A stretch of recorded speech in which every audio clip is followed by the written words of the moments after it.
A graça e a paz, irmãos.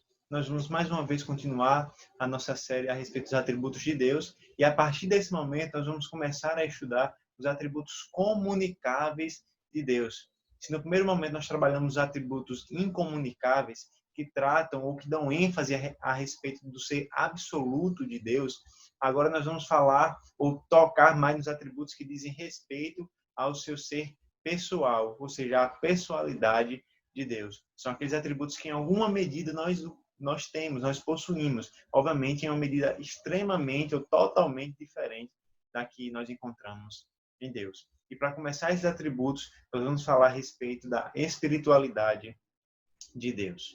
Então, João 4:24 nos diz: Deus é espírito, e importa que os seus adoradores o adorem em espírito e em verdade. Então, Jesus Cristo, falando com a mulher samaritana aqui, deixa claro esse importante atributo de Deus, essa importante perfeição de Deus. Deus é espírito. E antes de nós prosseguirmos, eu gostaria de falar a respeito de duas formas diferentes, ou duas vias diferentes, que nós usamos para descrever a Deus ou para conhecer a Deus. Existe a via da afirmação e a via da negação. A via da afirmação é quando nós atribuímos algo a Deus. Por exemplo, como Cristo fez. Cristo disse: Deus é espírito. Ele está afirmando algo a respeito do ser de Deus. Mas há também a via de negação, que nas palavras do Stephen Charnock, ela é a via mais fácil para trabalharmos os atributos de Deus. Por quê? Porque como Deus é um ser totalmente absoluto, diferente de nós, um ser totalmente outro, é muito mais fácil para nós, que somos limitados, descrever a Deus por via da negação. Por exemplo, quando nós dizemos que Deus é imutável, nós estamos dizendo que Deus não pode mudar ou não muda. Quando nós dizemos que Deus é infinito, nós estamos dizendo que ele não possui limitações. Veja, estou negando. Então, se eu posso atribuir a Deus a algo através da via da afirmação, dizendo Deus é espírito, da mesma forma eu posso ir pela via da negação e dizer Deus não possui partes corpóreas, Deus não é feito por matéria. Então, nós podemos caminhar por essas duas vias e os irmãos vão ver que comumente a via da negação é mais utilizada, porque, mais uma vez, nós somos seres limitados diante da imensa perfeição do Senhor. Então, trazendo algumas definições que nós sempre costumamos trazer, Luiz Berkhoff nos diz: pelo ensino da espiritualidade de Deus, a teologia enfatiza o fato de Deus ter um ser substancial, todo dele mesmo e distinto do mundo, e que esse ser substancial é imaterial, invisível e sem composição ou extensão. O fato de Deus ser espiritual significa que ele tem um ser totalmente distinto do mundo criado e totalmente imaterial, um ser substancial, invisível, sem composição ou sem extensão. O Stephen Charnock nos diz que Deus é espírito, ou seja, ele não tem nada corpóreo, nenhuma mistura de matéria, nenhuma substância visível ou uma forma física. Veja, o Stephen Charnock caminha muito pela via da negação, apesar de começar afirmando Deus é espírito. Então, podemos lançar mão de alguns testemunhos sobre a espiritualidade divina. O primeiro delas é a sua relação com os demais atributos. Depois, nós veremos a invisibilidade de Deus, que fala a respeito da sua espiritualidade. E nós vamos ver um pouco a respeito da imaterialidade de Deus, que também fala a respeito da sua espiritualidade. Começando com a sua relação com os demais atributos. Nós vamos perceber que se Deus não for espírito, os outros atributos serão colocados em risco. Como, por exemplo, a autoexistência e a espiritualidade. Somente porque Deus é espírito, ele também pode ser um ser independente ou autoexistente. Porque se ele fosse material, toda matéria tem um princípio, ou ela foi criada, ela é uma mistura, uma junção de materiais, ou ela teve um início. Então, se Deus não fosse espírito, fosse material, logo ele não seria independente ou mesmo autoexistente. Ele seria uma mistura, uma composição de materiais com início. Outro exemplo disso é a imutabilidade de Deus e a sua espiritualidade. Somente porque ele é espírito, ele também é imutável quanto à sua natureza e quanto à sua essência. Stephen Charnock nos ajuda quanto a esse ponto. Ele diz: Deus é imutável em sua essência porque ele é um ser espiritual puro e sem mistura. Ou seja, Deus só pode ser imutável porque ele é, ao mesmo tempo, um ser espiritual puríssimo. Como a nossa confissão de fé nos diz, ele é um espírito puríssimo e sem mistura. Porque aquilo que é feito de uma composição ou de mistura tende a mudar o seu estado, ou para melhor ou para pior. Mas aquilo que é puro, aquilo que é de substância pura e espiritual, ele sim pode ser imutável. A infinitude e a espiritualidade. Somente porque Deus é espírito, ele também é ilimitado em todo o seu ser, em todos os seus atributos. Se Deus fosse corpóreo, ou se ele tivesse partes materiais, ele perderia o atributo da infinitude. Isso não quer dizer que todo espírito é infinito, nem que todo espírito é imutável, ou que todo espírito é autoexistente. Não é isso. Nós estamos querendo dizer que sem a espiritualidade de Deus, esses atributos seriam impossíveis. Não que eles automaticamente vêm um com o outro. Por exemplo, o fato de eu ter uma alma, que é um espírito, não garante que a minha alma é infinita. Muito pelo contrário.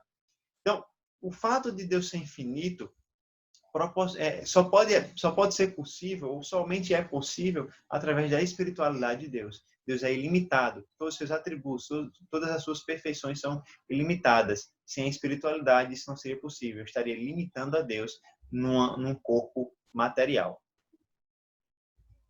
Não só isso, mas nós vemos a simplicidade e a espiritualidade. Por quê? Porque somente Deus, sendo um espírito puríssimo, a sua essência é perfeitamente simples e livre de toda e qualquer composição. Um ser material, mais uma vez, é um ser composto. Somente um ser espiritual puríssimo, como Deus é, e somente Ele é, pode ser livre de qualquer composição. Deus é espírito puríssimo, sem mistura, sem composição, sem partes. Isso diz respeito à sua simplicidade e à sua espiritualidade. Mas nós podemos ver também que a Bíblia dá testemunho a respeito da invisibilidade de Deus. Por exemplo, Colossenses 1,15 nos ensina: este é a imagem do Deus invisível, o primogênito de toda a criação, falando de Cristo. E ele diz que Cristo é a imagem do Deus que é invisível.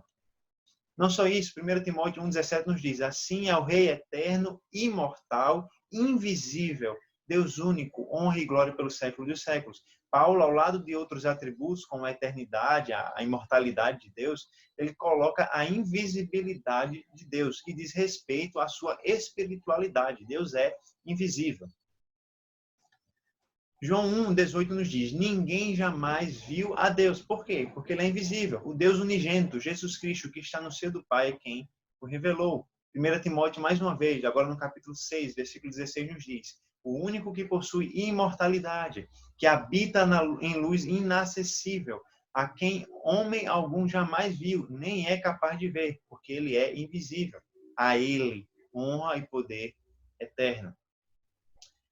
E a Bíblia também fala a respeito da imaterialidade de Deus. Por exemplo, Lucas 24:39 nos diz: vede as minhas mãos e os meus pés, que sou eu mesmo. Isso Cristo falando aos discípulos após a crucificação, na sua ressurreição. Apalpai-me e verificai, porque um espírito não tem carne, nem ossos, como vede que eu tenho. Então, o mesmo Cristo que disse que Deus é espírito, em João, capítulo 4, agora nos diz que um espírito não tem carne, não tem ossos, ou seja, ele é imaterial. O próprio Cristo, em dois momentos diferentes, uma direta e outra indiretamente, atribui a Deus a espiritualidade e nos informa que o espírito não tem ossos nem carne, ou seja, é imaterial. Assim sendo, Deus, como espírito que é, espírito puríssimo, não possui nem carne nem ossos, não é composto de material. Então, Thomas Watson nos diz: Deus é espírito e não é capaz de ter forma física ou substância. É claro, pois um corpo visível, mas Deus é invisível. Ou seja, Deus não é capaz de ter forma física alguma, ou substância física alguma. E Deus é invisível. Então, pelo fato de Deus ser invisível, isso nos lembra que ele não pode ter forma física alguma, porque somente um corpo visível tem uma forma física, uma substância física. Deus é incorpóreo, Deus, e isso está atrelado à sua invisibilidade. Então, imaterialidade e invisibilidade estão intimamente atrelados e dizem respeito à espiritualidade de Deus. Então, a confissão de fé, no capítulo 2, artigo 1, nos diz: há um só Deus vivo e verdadeiro, o qual é infinito em seu ser e perfeições. Ele é um espírito puríssimo, invisível, sem corpo, membros ou paixões. O que é Deus? Deus é espírito, infinito, eterno e imutável em seu ser, sabedoria, poder, santidade, justiça, bondade e verdade, como nos diz o breve catecismo de Westminster na resposta à pergunta 4. Deus é espírito. É a primeira característica que os nossos símbolos de fé nos falam a respeito de Deus. Deus é espírito, como Cristo bem nos anunciou. Que o Senhor nos guie na descoberta dos seus atributos, nos dando conhecimento dele através do seu Espírito falando conosco na sua palavra. Que o Senhor nos ilumine, nos faça perceber que o fato de Deus Espírito, de Deus ser Espírito, torna possível a pessoalidade de Deus, a comunhão que nós temos com Ele. Assim sendo, nós louvamos o Senhor pela sua espiritualidade e louvamos a Deus, porque mesmo Deus sendo Espírito, tomou forma de homem, habitou entre nós e nos proporcionou a redenção através do seu sacrifício. Nós louvamos ao Senhor, assim seja glorificado e exaltado o seu nome. Amém.